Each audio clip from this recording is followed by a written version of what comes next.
नमस्कार, capital TV का खास शो ऑपरेशन पाकिस्तान देख रहे हैं आप। मैं हूं आपके साथ पूजा। अमेरिकी think tank council on foreign relations यानी सीएफआर की रिपोर्ट में 2026 में भारत और पाकिस्तान के बीच जंग की संभावना जताई गई है और इस रिपोर्ट से पाकिस्तान में खलबली मची हुई है। पाकिस्तान तो अभी तक ऑपरेशन सिंदूर से हुए नुकसान की भरपाई और मरम्मत में ही जुटा है, तो उस पर से ये जंग का अलार्म पाकिस्तान के लिए मुसीबत बनकर खड़ा हो गया। तो उधर भारत में डीएसी ने 69,000 करोड़ रुपए के रक्षा सौदे को मंजूरी दे दी, जिसमें drone, air to air missile और गाइडेड बम शामिल है। हालांकि खबर यह भी है कि पाकिस्तान ने भी तुर्की और चीन से नए ड्रोन और एयर डिफेंस सिस्टम खरीदने के लिए बातचीत शुरू कर दी है, ताकि ऑपरेशन सिंदूर के दौरान सामने आई कमजोरियों को दूर किया जा सके। पर भारत की तैयारी देख पाकिस्तान काफी डरा हुआ है। साथ ही अब तो भारत और पाकिस्तान के बीच ऑपरेशन सिंदूर के बाद के सीजफायर को लेकर विश्व स्तर पर राजनीति चल रही है। पहले अमेरिका के राष्ट्रपति डोनाल्ड ट्रंप बार बार ये कह रहे थे कि उनकी वजह से भारत और पाकिस्तान के बीच में युद्ध रुका, तो वहीं अब क्रेडिट की इस लड़ाई में चीन ने भी एंट्री ले ली है।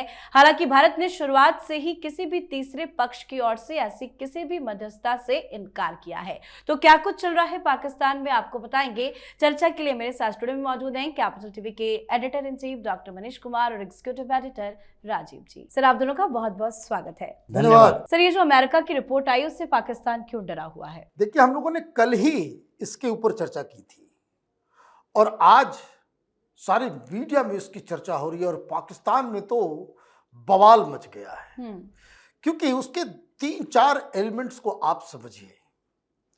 पहली बात जो उसमें कही गई वो ये कि नुकसान पाकिस्तान का हुआ। दूसरी चीज ये कही गई कि पाकिस्तान का सबसे ज्यादा इंफ्रास्ट्रक्चर जो नुकसान वो हिंदुस्तान ने किया। तीसरी बात जो उसमें कही गई कि इस हार के बाद पाकिस्तान ने अफवाह फैलाई, जीत गए का एक प्रोपेगेंडा किया और इस रिपोर्ट में यह भी कहा गया कि बहुत सारे उसके लीडर्स अनाप शनाप बयान दे रहे थे। तो इससे क्या हुआ? लड़ाई होगी 2026 में, वो अलग कहानी छोड़ दीजिए।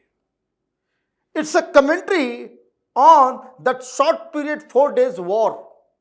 ये ऑपरेशन सिंदूर के दौरान क्या हुआ उसकी कलई, उसकी झूठ पाकिस्तान की अमेरिका की रिपोर्ट ने खोल दी। अब वहां सवाल पूछा जा रहा है कि भाई डोनाल्ड ट्रंप कह रहे थे कि भाई ये तो हमने रुकवा दिया, हमारे आसिफ मुनीर तो ये कह रहे थे कि हम फतह हो गई, अल्लाह की मदद हमने महसूस की, अल्लाह ने हमें बचा लिया, हमने ये कर दिया, हमने वो कर दिया, हमने S-400 गिरा दिया, हमने रफाल गिरा दिए। कोई 5 कह रहा है, कोई 8 कह रहा है, पता नहीं क्या क्या बातें। लेकिन इस रिपोर्ट से जो सच सामने आया, अब वहां मुनीर उसमें फंस गया। अब वहां के जर्नलिस्ट, वहां के जो प्राइम टाइम डिबेट्स के अंदर ये सारे लोग डिस्कस कर रहे हैं, वो ये कह रहे हैं इसका मतलब कि फिर से युद्ध होगा। तो इसका मतलब है कि कोई अमेरिकन प्रेशर जो है इंडिया के ऊपर काम नहीं कर रहा। इंडिया बेफिक्र है, इंडिया को कोई इससे फर्क नहीं पड़ रहा। और इसलिए ये जो रिपोर्ट आई है वो न सिर्फ पाकिस्तान के झूठ को एक्सपोज किया, बल्कि उसकी वेनरेबिलिटी जो है, क्योंकि अभी देखिए कि K4 मिसाइल जो पनडुब्बी से हम लोगों ने जो टेस्ट किया, वहाँ के तमाम जानकार, तमाम एक्सपर्ट्स ये कह रहे कि ये तो इंडिया अलग ही गेम में चला गया है। और जिस तरीके से हम उस तरह के हथियार को खरीद रहे हैं जो रेडी टू यूज। आप फ्लैट खरीदते हो ना, एक तो बुकिंग होता है, बाद में चलता है। ये पाकिस्तान बुकिंग कर रहा है, तो कुछ दिनों के बाद मिलेगा। और रेडी टू मूव इन, तो हिंदुस्तान जो 79,000 करोड़ का ये जो हम आर्म्स खरीद रहे हैं, वो सब उस कैटेगरी में आ रहा है जिसको ready to fire, ready to use वाले कैटेगरी में है। इसलिए अब पाकिस्तान के अंदर खलबली मची हुई। भारत तो खरीदारी कर रहा है, लेकिन पाकिस्तान क्या कर रहा है? क्योंकि पाकिस्तान तो अब तक ऑपरेशन सिंदूर के दौरान जो भी नुकसान हुआ था उसकी मरम्मत करने में ही जुटा है, लेकिन एक और युद्ध का अलार्म कैसे सह पाएगा पाकिस्तान इस अलार्म को? देखिए, पाकिस्तान मीटिंग कर रहा है। अभी पाकिस्तान की स्थिति जो है, इस रिपोर्ट के सामने आने के बाद ये कहा गया कि देखो, अब भारत अपना पूरी रणनीति को बदल चुका है, स्ट्रेटजी बदल चुकी है भारत की। ये पहले वाले भारत नहीं है कि तुम टेररिस्ट अटैक करोगे, आतंकी हमले करोगे और भारत बर्दाश्त करेगा। तो ये रिपोर्ट सामने आई, उसके बाद से पाकिस्तान को ये सोचने पर मजबूर होना पड़ा कि क्या हम कोई टेरर अटैक फिर से भारत के खिलाफ कर सकते हैं?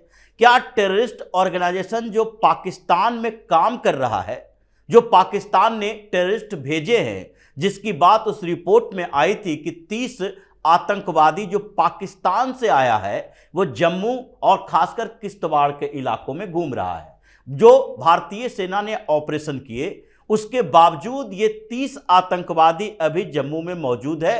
वो कभी भी कोई कारनामा कर सकता है और कारनामा करेगा तो फिर से भारत अटैक करेगा। इसी बात के लिए चिंता पाकिस्तान के अंदर है। पॉलिटिकल लीडर भी इस बात से घबराए हुए हैं कि अगर भारत ने इस बार हमला किया तो फिर क्या होने वाला है, हमारी सत्ता तो जाएगी। मुनीर की चिंता कम नहीं है, भले ही मीडिया के सामने आकर ISPR वाला बोल दे कि नहीं नहीं भारत हमला करेगा, हम पूरी तैयारी कर रखे हैं, लेकिन पाकिस्तान अपनी हकीकत जानता है, मुनीर भी अपनी हकीकत जानता है। ये अल्लाह के भरोसे युद्ध नहीं जीता जा सकता, इस बात को जानकारी है उसको, इसलिए वो भी प्रेशराइज कर रहा है कि भाई अभी कुछ समय के लिए शांत रहो। किस तरीके से ये पाकिस्तान के आतंकी संगठनों को कंट्रोल किया जा सकता है, उसके लिए दबाव बनाया जा रहा है और भारत इधर तैयारी कर रहा है। ये 79,000 करोड़ की ही बात नहीं है, 4,672 करोड़ रुपया, ये DAC की मंजूरी की जरूरत नहीं थी। 4,672 करोड़ रुपया का टारपीडो खरीदा जा रहा है। और ये क्यों? क्योंकि राजनाथ सिंह ने तो पिछली बार कहा था कि अभी इंडियन आर्मी एयरफोर्स एक्टिव रही, एयरफोर्स की भूमिका बड़ी रही ऑपरेशन सिंदूर के समय में, अब आपको मौका मिलने वाला है, नेवी को बोला गया था। तो इसका मतलब है टारपीडो खरीदे जा रहे हैं ये पनडुब्बी के लिए। ये वारफेयर जो अगली बार युद्ध होगा, हो सकता है कराची और ग्वादर को टारगेट किया जाए। इसलिए चीन भी बेचैन है कि पिछली बार तो अमेरिका की परेशानी इस बात के लिए थी कि भारत ने जो एयर बेसेस उड़ाए, जिसकी रिपोर्ट फिर से आई है कि 11 एयर बेसेस पर पाकिस्तान अभी तैयारी कर रहा है। और ये इमेज जो आए हैं वो कहीं और के नहीं, पाकिस्तान के ही दोस्त चाइना के सैटेलाइट इमेज है, जिसमें कहा गया है कि देखो इन एयरबेसेस को भारत ने टारगेट किया था, नूर खां हो या फिर मुदिरके हो, इन सारे एयरबेसेस पर अभी भी काम चल रहा है कंस्ट्रक्शन का। ये यहां पर नोटम जारी किए जा रहे हैं कि अभी कुछ यहां से कार्रवाई नहीं हो सकती, उड़ान नहीं भरे जा सकते। इसलिए पाकिस्तान की समस्या इस बात के लिए है कि कहीं बेलगाम हुए आतंकी संगठन कोई भारत के खिलाफ कार्रवाई किया तो इस बार तो पाकिस्तान की स्थिति पहले से 10 गुनी ज्यादा खराब हो जाएगी। और तभी पाकिस्तान डरा हुआ है। ये जो ऑपरेशन सिंदूर हुआ उसमें बार बार सीजफायर का जिक्र ट्रंप कर रहे थे, अब चीन कह रहा है कि नहीं हमने कराई है मध्यस्थता। तो ये ग्लोबल लेवल की जो है राजनीति शुरू हो गई। कारण इसका समझिए, ये जो रिकंस्ट्रक्शन का काम जो रुका हुआ है, जो चाइनीज सैटेलाइट की तरफ से चाइनीज रिपोर्ट बता रहा है कि अभी काम चल रहा है, काम चल रहा है, ये क्यों चल रहा है? कैपिटल टीवी पे हमने एक बहुत विस्तृत रिपोर्ट आपको हमने बताया था कि किस तरीके से वहां पे जो रिकंस्ट्रक्शन का काम चल रहा है, उसमें से डोनाल्ड ट्रंप ने साफ कह दिया कि कोई भी चाइनीज वेंडर या चाइनीज कंपनी उस काम में नहीं आएगी। हमने अटैक कहां कहां किया? हमने उसके पाकिस्तान के न्यूक्लियर कमांड सेंटर को भी उड़ा दिया।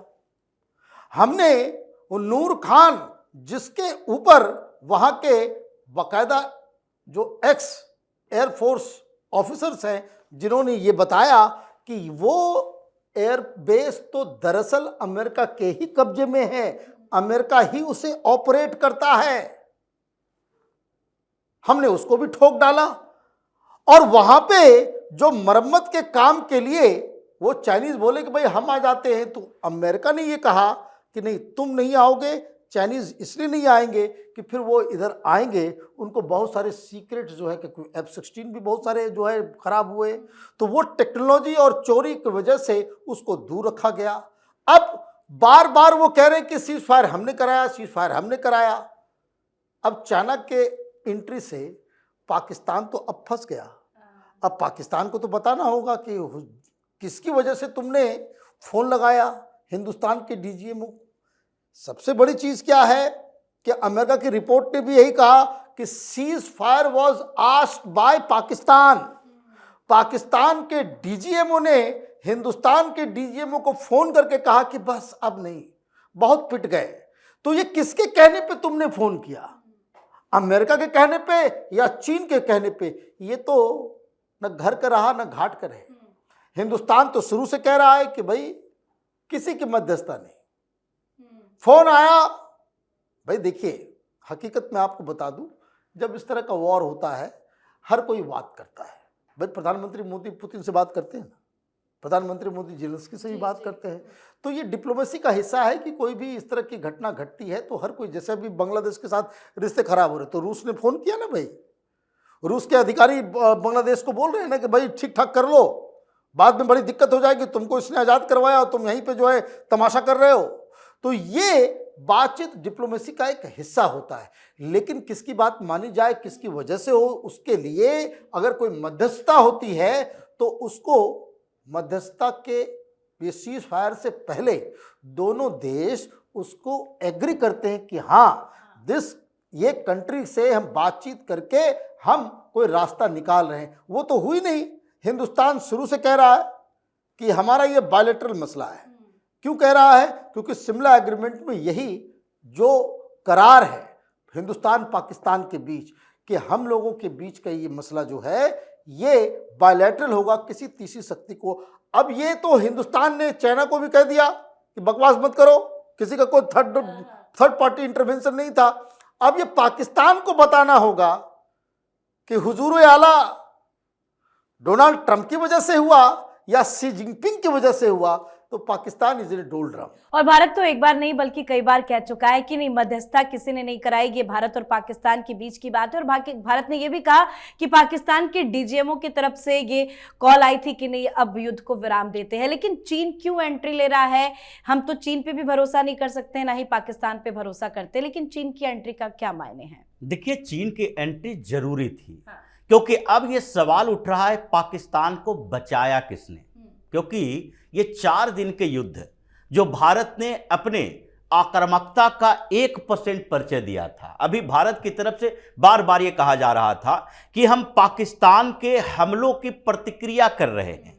वो जब तक हमला नहीं कर रहा था तब तक हमने केवल और केवल टेररिस्ट कैंप पर अटैक किया। उसके बाद जब पाकिस्तान ड्रोन भेजना शुरू किया, भारत ने ड्रोन भेजा। उसके बाद पाकिस्तान और अटैकिंग मोड में आया, भारत ने उसके एयर बेसेस को टारगेट किया, उसके मिलिट्री ठिकानों को टारगेट किया, सिविलियन ठिकानों को टारगेट नहीं किया। अगर भारत पूरी तरह से युद्ध में शामिल हो जाता और कहीं भी इस्लामाबाद, कराची, बहावलपुर कहीं भी अगर मिसाइल दागना शुरू कर देता तो पाकिस्तान में तबाही मच जाती। अब ये सवाल उठ रहा है पूरी दुनिया में कि पाकिस्तान को हिंदुस्तान के प्रकोप से बचाया किसने। अब तक ट्रंप ये क्रेडिट ले रहे थे कि हम पाकिस्तान को बचा दिए। यह युद्ध विराम का मतलब था कि पाकिस्तान धीरे धीरे खत्म होता जा रहा था। अगर ये 4-5 दिन और चल जाता तो फिर उसको 1 दशक लग जाता रिकंस्ट्रक्शन करने में। तो ट्रंप ये क्रेडिट ले रहे थे बार बार, और इस क्रेडिट का फायदा ट्रंप को मिल रहा था। वो बलूचिस्तान में अपने एयरबेस चाहता है, वो बलूचिस्तान में ग्वादर पोर्ट के पास ही एक पोर्ट बनाना चाहता है, वो अमेरिका और पाकिस्तान के रिश्ते को और मजबूत करना चाहता है। तो अब चीन की बारी थी, क्योंकि चीन का इंटरेस्ट पाकिस्तान में है, बलूचिस्तान में वो सीपेक के माध्यम से इन्वेस्टमेंट किए हुए है। तो अब उसे बताना था कि नहीं नहीं, ये ट्रंप का काम नहीं, ये अमेरिका का नहीं है, बल्कि अभी जो आप देख रहे हो अमेरिका और भारत के रिश्ते खराब हुए हैं और चीन और भारत के रिश्ते बेहतर हुए हैं। तो हमने बातचीत की थी, भारत के साथ हमने भी बातचीत की थी, पाकिस्तान को यह समझाया था कि देखो जितने हथियार तुम्हारे पास हैं और जो भारत नष्ट कर रहा है वो हमारी कैपेसिटी का है।